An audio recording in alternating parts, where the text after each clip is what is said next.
When you hear Jetstar and international flight in the same sentence, you don't usually expect much. But in today's video, I'll be showing you my journey from Brisbane to Seoul, and I've got to say, it actually wasn't bad at all. Hello from Brisbane. Welcome back to KT Aviation. A big thank you to my returning viewers for your continued support. And if you're new here, I'm KT, an AV logger based in Brisbane, Queensland.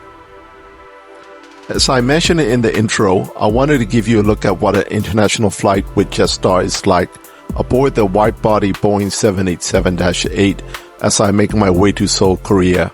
I managed to score this flight for incredibly low price, and if you stick around, I'll share you exactly how much it costs and how you can snag a similar deal.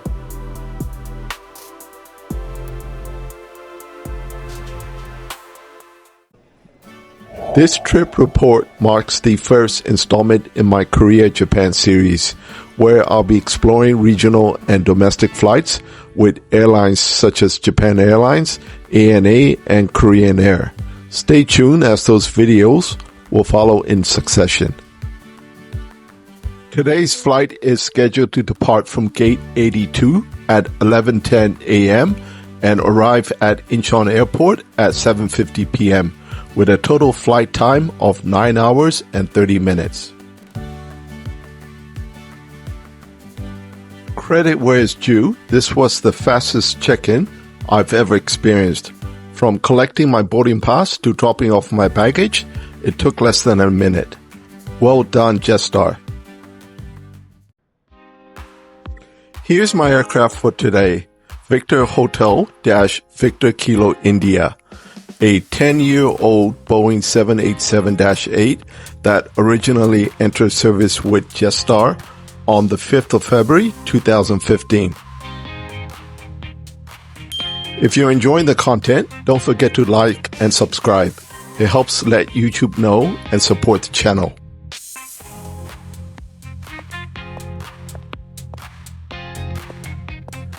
Boarding is right on schedule. Time to head off to Seoul.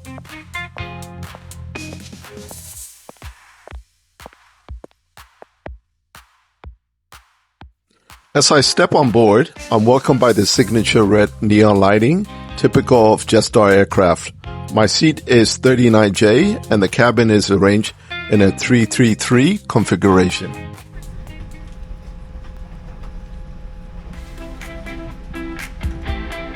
First impression, the 30-inch legroom is just okay, but the leather seats have minimal padding.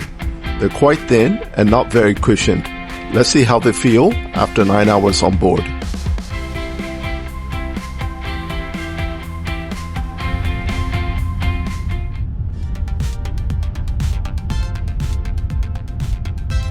Today's departure is from runway 19R, the second runway at Brisbane Airport. After takeoff, we'll head north towards Cairns, then continue over Papua New Guinea and proceed further north. We'll cross the equator, fly near over Guam, and then reach Japan's Kyushu Island. From there, we'll head northwest toward the Korean Peninsula, eventually arriving at Incheon Airport.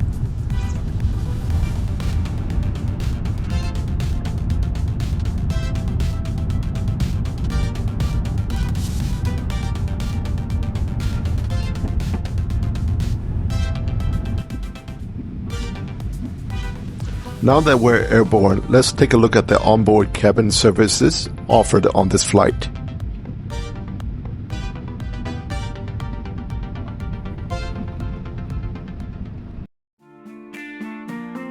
It's quite rare for a budget airline, but Jetstar 787s are equipped with seatback screens. There's a good selection of movies and TV shows available, though access isn't free. It costs $15 to activate. About an hour into the flight, the refreshment service begins. My cheap Starter Plus ticket includes a hot meal, which is a nice bonus.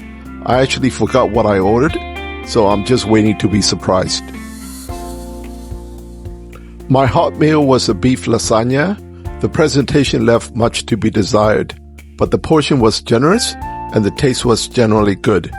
Complimentary water, tea, and coffee were also provided.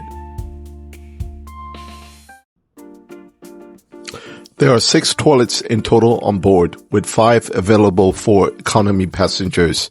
They're your typical aircraft lavatories, fairly clean, nothing out of the ordinary.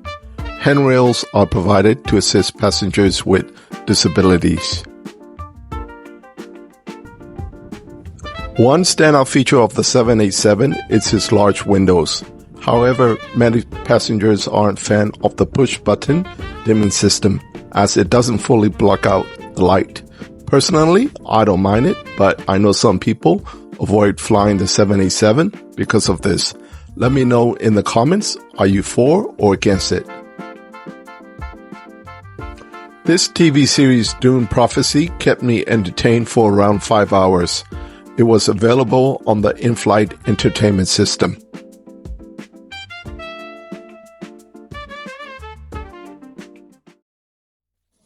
Although it wasn't a red-eye flight, the cabin was fully dimmed to allow passengers to rest. The crew came around for a second service, and this time I purchased a banana bread and a Pepsi Max from the onboard menu. As the flight comes to an end, I keep mentioning how incredible affordable it was. Just how cheap? The total cost for the return journey, Brisbane to Seoul and back, was only 500 Australian dollars, about 320 US dollars, including taxes. That price also covered a 20 kg check-in bag and a hot meal service. So how did I manage to get it this cheap? There was a special deal where the return flight was free. You only had to pay for the one-way ticket. Plus, I traveled in May, outside of school holiday period. Was it value for money? Absolutely. Jetstar often gets a bad rap, but credit where it's due. They've made flying more accessible and affordable for everyone. As the flight nears its end, the cabin is being prepared for a landing into Seoul Incheon. Please remove all cables from the seat back charging ports. If you have an in-arm personal television screen, you'll need to fold it away now. The windows will be automatically set and locked to the clear setting. Please review the safety card. We're now approaching Incheon Airport, located around 50 kilometers from Seoul. Incheon is a separate city with a population of about 3 million, making it the 3rd most populous city in South Korea after Seoul and Busan. Incheon Airport is situated west of Incheon city center, built on reclaimed land. It opened in 2001, replacing the older Gimpo Airport, which now primarily handles domestic flights. Incheon Airport has 2 terminals, with Jetstar operating out of Terminal 1. The flight landed on time at 7:30 p.m. Korea is 1 hour behind Australia. As for today's Jetstar flight, it was decent. I wouldn't call it amazing, but for a budget airline, it met the expected standards. Here are my ratings for today's flight. The food and entertainment were decent, though the seat could have used more cushioning, and at 30 inches of pitch, felt a bit tight for a long-haul journey. However, the fare was unbeatable. I doubt it would have got any cheaper than what I paid. Overall, it offered good value for money.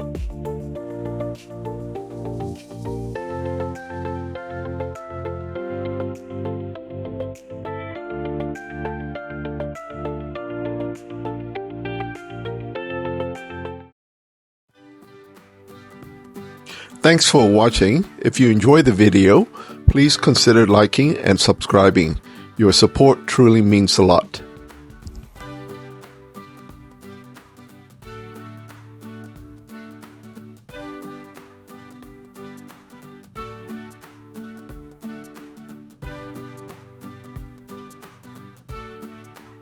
The best way to get to Seoul is by taking the Approx airport train, which takes around 50 minutes.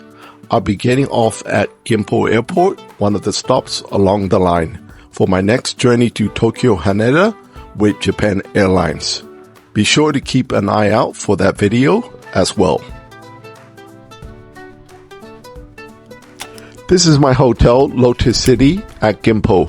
Time to get some sleep. See you all in the next trip review.